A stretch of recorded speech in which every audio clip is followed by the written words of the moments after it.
ఏం తమ్ముళ్ళు హుషారుగా ఉన్నారా? మామూలు హుషారు కాదు.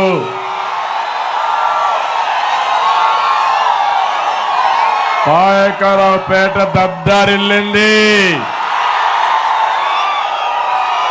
జన సముద్రం. పక్కన పోతే సముద్రాన్ని చూస్తాం, పాయకరావుపేటకు వస్తే జన సముద్రం. ఎటు చూసినా జనాలే. ఈ పాయకరావుపేటను చూస్తే తాడేపల్లి పిల్లి గుండెలు పగిలిపోతాయి. అవునా కాదా అని మిమ్మల్ని కోరుతున్నా. ఒక పక్క నాకు ప్రాణ సమానమైనటువంటి తెలుగుదేశం పార్టీ కుటుంబ సభ్యులు, ఇంకో పక్క జన సైనికులు, ఇంకో పక్క భారతీయ జనతా పార్టీ నాయకులు, కార్యకర్తలు. తమ్ముళ్ళు ముగ్గురు కలిసిన తర్వాత వేరే వాళ్ళకు చోటు ఉందా అని మిమ్మల్ని అడుగుతున్నా. గెలుస్తారా అని మిమ్మల్ని అడుగుతున్నా. అందుకే కొత్త కొత్త డ్రామాలతో ఈ ముఖ్యమంత్రి వస్తున్నాడు. అవి కూడా నేను మాట్లాడతాను. ఈరోజు ఒక పవిత్రమైన రోజు. భారత రాజ్యాంగాన్ని రాసినటువంటి వ్యక్తి నిర్మాత అంబేద్కర్ గారి జయంతి. ఆ రోజున ఒక ఎస్సీ నియోజకవర్గం రావడం నా అదృష్టంగా నేను భావిస్తున్నాను. ఇక్కడ అనిత గారు ఉన్నారు. వారి నాయకత్వంలో ఒకటే హామీ ఇస్తున్నా, అన్ని విధాల అభివృద్ధి చేసే బాధ్యత ఒక పక్క నేను, ఇంకో పక్క కేంద్రానికి సంబంధించిన రమేష్ తీసుకుంటామని మీ అందరికి హామీ ఇస్తున్నా. మొట్టమొదటిసారిగా ఆ మహనీయునికి నివాళులు అర్పిస్తూ ఈ సభను ప్రారంభిస్తున్నాను. అంబేద్కర్ గారు ఆ రోజే ఆలోచించారు.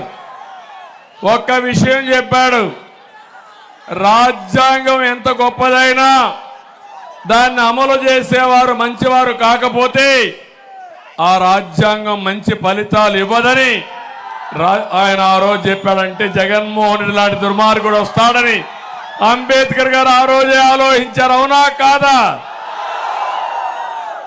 అందుకే తమ్ముళ్ళు, రాజ్యాంగం మంచిది, అమలు చేసే వ్యక్తే దుర్మార్గుడు. మళ్ళీ ఆ రాజ్యాంగాన్ని అమలు చేసే బాధ్యత మేము తీసుకుంటామని మీ అందరికీ హామీ ఇస్తున్నా. అందుకే ఇప్పుడే అనిత గారు రాజ్యాంగం ఒక కాపీ కూడా నాకు ఇచ్చారు గుర్తు చేయడానికి. ఆయన ఇంకొక మాట చెప్పాడు, మీ చేతికి నేను పదునైన కత్తినివ్వడం లేదు, కానీ ఓటు హక్కు ఇచ్చాను మీ అందరికీ. ఓటు వజ్రాయుధం. ఇప్పుడే మా తమ్ముళ్ళు చెప్పారు, ప్లే కార్డు పట్టుకున్నారు, నా మొదటి ఓటు నీకే సిబిఎన్ అని ఇప్పుడే తీసుకొచ్చారు. శభాష్ తమ్ముళ్ళు, నీ ఓటు కూటమికి వెయ్యండి. మీ భవిష్యత్తుకు గ్యారంటీ మాది. సిద్ధమా యువతుల? సిద్ధమా తమ్ముళ్ళు? నేను ఒక్క విషయం మీకు చెప్పాలి. అంబేద్కర్ గారి సిద్ధాంతంతోనే తెలుగుదేశం పార్టీ పుట్టుక. అందులోనే సామాజిక న్యాయాన్ని పాటించిన పార్టీ తెలుగుదేశం పార్టీ. అంటరానితనాన్ని నిర్మూలించిన పార్టీ తెలుగుదేశం పార్టీ. ఉమ్మడి ఆంధ్రప్రదేశ్ రాష్ట్రంలో జస్టిస్ పొన్నయ్య కమిషన్ వేసి 40 రికమెండేషన్లు ఇస్తే దాన్ని పూర్తిగా అమలు చేసిన పార్టీ తెలుగుదేశం పార్టీ అని చెప్పి తెలియజేస్తున్నా. ఒకప్పుడు 2 గ్లాసుల సిద్ధాంతం ఉండేది. దళితులంటే అడుగడుగున అవమానం ఉండేది. ఆ రోజుల్లో ఒక కమిషన్ వేసి పూర్తిగా నిర్మూలించి మీకు న్యాయం చేసిన పార్టీ తెలుగుదేశం పార్టీ. అవునా కాదా ఆలోచించండి. నేను అడుగుతున్నా, ఈరోజు 10 నియోజకవర్గాల్లో దళిత నియోజకవర్గాల్లో మీటింగ్లు పెట్టి వచ్చాను ఇక్కడికి.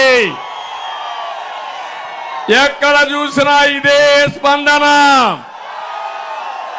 అందరూ నిర్ణయం చేసుకున్నారు, రేపు జరిగే ఎన్నికల్లో వైఎస్ఆర్ కాంగ్రెస్ పార్టీని ఏం చేస్తారు తమ్ముళ్ళు? ఏం చేస్తారు? భూస్థాపితం. మళ్ళా పైకి రాకుండా తాపీ మేస్త్రులు మీకు కూడా పనుంది. కాంక్రీట్ వేయాలి. వేస్తారా అని మిమ్మల్ని అడుగుతున్నా. గట్టిగా చెప్పండి, కూడా చెప్పండి వేస్తామని. దళిత ద్రోహి జగన్మోహన్ రెడ్డి 27 దళిత కార్యక్రమాల్ని పథకాల్ని రద్దు చేసిన వ్యక్తి ఈ జగన్మోహన్ రెడ్డి. ఇక్కడే తమ్ముళ్ళు డాక్టర్ సుధాకర్ రావు జ్ఞాపకం ఉన్నాడా మీకు? ఆయన ఆత్మ ఇక్కడే ఉంది. ఒక మంచి డాక్టర్ని ఏమడిగాడు? మాస్క్ అడిగాడు. అవునా కాదా? మాస్క్ అడిగిన పాపానికి ఏం చేశారు? అవమానించి, హింసించి, వేధించి చనిపోయేట్టుగా చేస్తే అనిత గారు వీలినంతవరకు ఆయన ఆదుకోవడానికి ప్రయత్నం చేసింది, కానీ వీలుగానే పరిస్థితి. సుధాకర్ రావు, డాక్టర్ సుధాకర్ ఆత్మ శాంతించాలంటే మీరేం చేయాలి? ఏం చేయాలి? అనితని, రమేష్ని గెలిపించాలి, వైసీపీని ఓడించాలి. అప్పుడే ఆయన ఆత్మ శాంతిస్తుంది. నేను అడుగుతున్నా ఒక మాట మిమ్మల్ని అందరినీ, బెస్ట్ అవైలబుల్ స్కూల్స్ రద్దయిపోయినాయి. అందరికంటే ఇక్కడ ఉండే తమ్ముళ్ళు అడుగుతున్న, అందరూ బాధల్లో ఉన్నారనే తమ్ముళ్ళు. ఏమమ్మా ఆడబిడ్డలు ఇబ్బందులు ఉన్నాయా లేదమ్మా మీకు? ఎవరికైనా లాభం జరిగిందా 5 ఏళ్లలోనే మిమ్మల్ని అడుగుతున్నా? మీ ఆదాయం పెరిగిందా అని అడుగుతున్నా? ఖర్చులు తగ్గాయని మిమ్మల్ని అడుగుతున్నా? ఏం పరిపాలన? చెత్త పరిపాలన ఇది. చెత్త మీద కూడా పనిచేసిన చెత్త ముఖ్యమంత్రి. మా ఆడబిడ్డలు ఇదేం కర్మ, 10 రూపాయలు ఇచ్చి 100 రూపాయలు దోచేస్తున్నాడని మా ఆడబిడ్డలు బాధపడే పరిస్థితి వచ్చింది. మా తమ్ముళ్ళు, ఏం తమ్ముడో ఏమైనా హామీ ఇచ్చాడు మీ అందరికీ? ఉద్యోగాలు ఇస్తాన్నాడా మీకు? డిఎస్సి పెడతాన్నాడా మీకు? మళ్ళీ మీకు జాబు రావాలంటే నేను ఒక్కడు రావడం కాదు, నాకు ఒక విజన్ ఉంది. నాకు తోడు పవన్ కళ్యాణ్ ఉన్నాడు. ప్రజలంటే అభిమానం, ఈ రాష్ట్రాన్ని బాగు చేయాలనే తపన. మా ఇద్దరికి తోడు ప్రధానమంత్రి నరేంద్ర మోడీ గారు ఉన్నారు. ఈ దేశాన్ని ప్రపంచ పటంలో పెట్టాలని, నెంబర్ 1 దేశంగా చేయాలని, ఈ యువత ప్రపంచానికి మీ శక్తిని చాటి చెప్పాలని నరేంద్ర మోడీ గారి ఆశయం.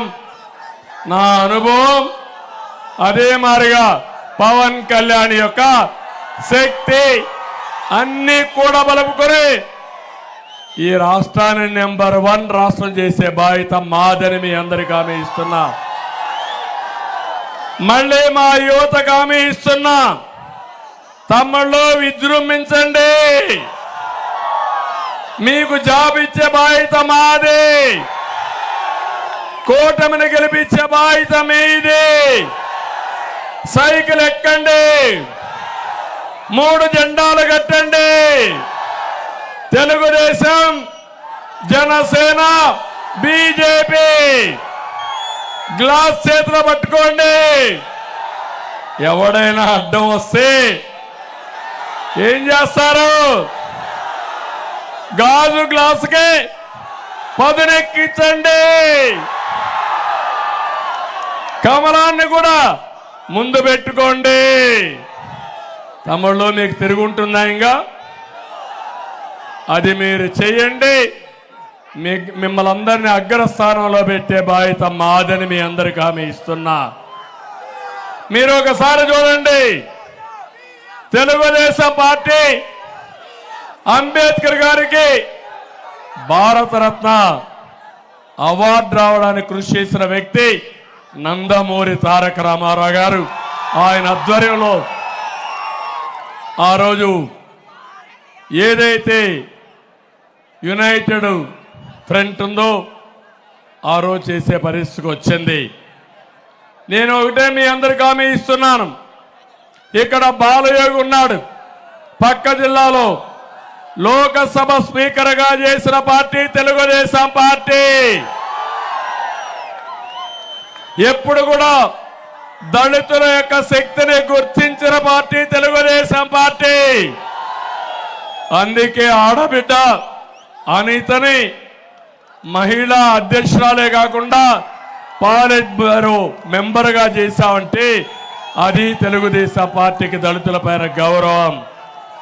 నేను ఒకటే కోరుతున్నా, ఉత్తరాంధ్రలో మీరందరూ ఉన్నారు. ఏం తమ్ముడు, ఉత్తరాంధ్రకి ఏమైనా చేశాడా ముఖ్యమంత్రి పని? ఏమైనా జరిగిందా? ఉత్తరాంధ్ర మొత్తం ఊడ్చేశాడు, అవునా కాదా? కొండల్ని ఆనకొండల్లో మింగేశారు. ప్రశాంతమైన ఉత్తరాంధ్ర హింస, కబ్జాలు, అశాంతి. ఒక్క ఉత్తరాంధ్రలో 40,000 కోట్ల రూపాయలు దోచేసిన దుర్మార్గుడు ఎవరు తమ్ముళ్ళు? ఎవరు?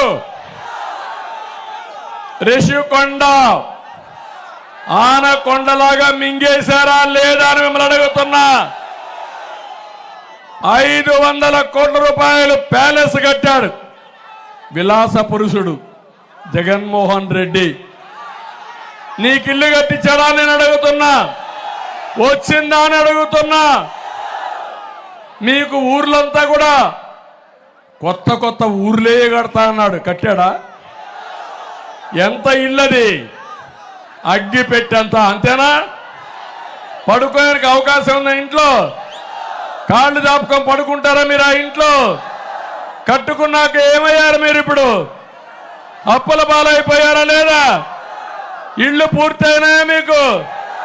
ఇల్లు పూర్తి కాల, అప్పుల పాలైపోయారు, అవునా కదా తల్లి? అందుకే హామీ ఇస్తున్నా, జగన్మోహన్ రెడ్డి కట్టుకున్నది ఆయనకు ప్యాలెస్, మా పేదవాళ్ళకు ఇల్లు కట్టించే బాధ్యత మేము తీసుకుంటామని మీ అందరికీ హామీ ఇస్తున్నా. ఆ రోజు నేను టిట్కో హౌస్లు కట్టాను. పేదవాళ్ళకి ఒక ఆస్తి సృష్టించాలని ఆ ఇండ్లు కట్టే పరిస్థితికి వచ్చాను. ఈరోజు మళ్ళీ హామీ ఇస్తున్నా, మీకు ఇచ్చిన ఇంటి జాగా నేను క్యాన్సిల్ చేయను. వీళ్ళు చెప్తున్నారు ఇంటి జాగా క్యాన్సిల్ చేస్తారని, చేయను. అక్కడే ఇండ్లు కట్టిస్తా. ఇంటి జాగా రాని వారికి 2 సెంట్లు ఇచ్చి బ్రహ్మాండమైన ఇండ్లు, అప్పుల పాలు కాకుండా ఆస్తిని నిర్మాణం చేసే బాధ్యత నాది. ఈరోజు కేంద్రంలో ఉండే నరేంద్ర మోడీ గారు 10 ఏళ్లలో 4 కోట్ల ఇళ్లు కట్టారు. ఈ రోజే కొత్తగా ఒక ప్రోగ్రాం ఇచ్చారు, 3 కోట్ల ఇళ్లు 5 ఏళ్లలో నిర్మాణం చేస్తామని. ఆ 3 కోట్ల ఇళ్లలో 30 లక్షల ఇండ్లు, 40 లక్షల ఇండ్లు మీకు కట్టిస్తే మీ సమస్య పూర్తిగా పరిష్కారం ఇస్తుంది. వారిచ్చే 1,50,000కి ఈరోజు ఈ ముఖ్యమంత్రి చేసింది ఒక్క పైసా మీకు ఇవ్వాల. కేంద్రం ఇచ్చే 1,50,000, నరేగాల 30,000 ఇచ్చాడు. నేనున్నప్పుడు ఎస్సీలకు 1,50,000 అదనంగా 3 లక్షల రూపాయలు ఎస్టీలకి 2.5 లక్షలు ఎస్సీలకు ఇచ్చిన పార్టీ తెలుగుదేశం పార్టీ. మళ్ళీ హామీ ఇస్తున్నాం, మీకు ఇల్లు కట్టిస్తా, ఇల్లు లేదనకుండా ప్రతి పేదవాడికి ఇల్లు కట్టించే బాధ్యత ఈ కూటమి తీసుకుంటామని మీ అందరికీ హామీ ఇస్తున్నా. ఎవరైనా కంపెనీలు తెస్తారు, ఈ దుర్మార్గుడు కంపెనీలు తరివేశాడు. ఇక్కడ చూస్తే మిలీనియం టవర్స్ నుంచి అన్ని కంపెనీలు పోయినాయి, లూలు గ్రూప్ పోయింది, అదాని డేటా సెంటర్ పోయింది. మళ్ళీ హామీ ఇస్తున్నా, నేను వస్తే పరిశ్రమలు వస్తాయి, జగన్ వస్తే గంజాయి వస్తుంది. అవునా కాదా? అందుకే తమిళ్లో నేను ఆ రోజు విశాఖపట్నాన్ని ఒక ఐటీ క్యాపిటల్గా, ఆర్థిక రాజధానిగా చేయాలని ముందుకు పోయాను. ఇప్పుడు జగన్మోహన్ రెడ్డి గంజాయికి రాజధానిగా, నేరస్తులకు అడ్డాగా తయారు చేసిన, అవునా కాదా అని అడుగుతున్నా. మనం విదేశాల నుంచి పెట్టుబడి తెచ్చాం. జగన్ విదేశాల నుంచి విశాఖ పోర్టు ద్వారా డ్రగ్స్ తీసుకొచ్చాడు. మొన్నే మీరు చూసారా, 25,000 కేజీలు డ్రగ్స్ ఇక్కడ తీసుకొచ్చాడు. అది తాగితే మీరు ఏమవుతారు తమ్ముళ్ళు అని అడుగుతున్నా. ఇంకో పక్క మీరు ఒకసారి చూస్తే భూ వివాదాలు విపరీతంగా పెరిగిపోయినాయి. మొన్న ఒక ఎంపీ కొడుకుని కిడ్నాప్ చేస్తే దిక్కు లేదా ఎంపీకి. అంటే ఈ ప్రాంతంలో లా అండ్ ఆర్డర్ ఉందా తమ్ముళ్ళు అని మిమ్మల్ని అడుగుతున్నా. నేను ఇంకొక విషయం కూడా మిమ్మల్ని అడుగుతున్నా. ఇప్పుడే రమేష్ చెప్పారు, ఈ ప్రభుత్వం వల్ల బాగుపడింది 5 మంది, వాళ్ళల్లో జగన్మోహన్ రెడ్డి ఒక్కడు. రెండోది ఇక్కడికి ఉన్నాడు మొన్నటి వరకు, ఎవరు విజయసాయి రెడ్డి. మొత్తం ఊట్ చేశాడు, ఈయన్ని పారిపోయారు. ఇప్పుడు ఎవరు వచ్చారు? మళ్ళీ వాళ్ళ బాబాయ్ సుబ్బారెడ్డి వచ్చాడు. ఇంకో పక్క సజ్జల, ఇంకో పక్క పెద్దిరెడ్డి. ఏం తమ్ముళ్ళు ఇక్కడ మగవాళ్ళు లేరా? మా వీర నారీమణులు లేరా? ఇక్కడ మనుషులు లేమా? వీళ్ళు రావాలని ఎక్కడి నుంచో. అంటే ఏంటి వీళ్ళ అరాచకం?